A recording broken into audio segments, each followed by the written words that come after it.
Welcome to this tutorial on annotation targets in Kotlin. In this video, we'll explore how to specify precisely where annotations apply using use-site targets. This is a crucial concept for working with frameworks and libraries that rely on annotations. Before we dive into use-site targets, let's understand the problem they solve.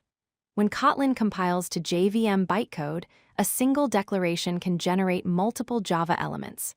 For example, a property creates a backing field, a getter method, a setter method, and a constructor parameter.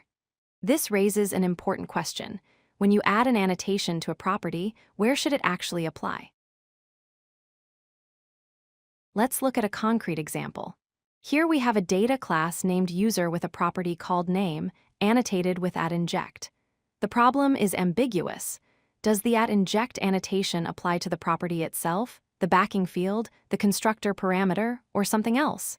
Without explicit specification, this can lead to unexpected behavior. Use-site targets provide the solution to this ambiguity. They allow you to explicitly specify where an annotation should apply. The syntax is straightforward.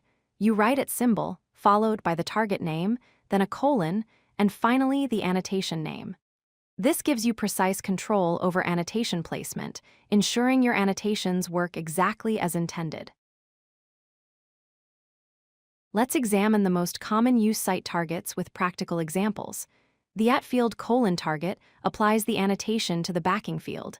The @get colon target applies it to the getter method. The @set colon target applies it to the setter method. And the @param colon target applies it to the constructor parameter. Each target serves a specific purpose depending on your framework requirements. Kotlin provides several use-site targets for different scenarios. Property targets the property itself. Field targets the backing field. Get targets the property getter. Set targets the property setter.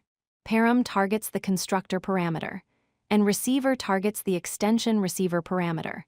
Understanding when to use each target is essential for effective annotation usage.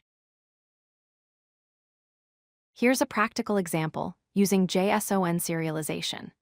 The name property uses @field colon JSON property to specify the JSON field name in the serialized output.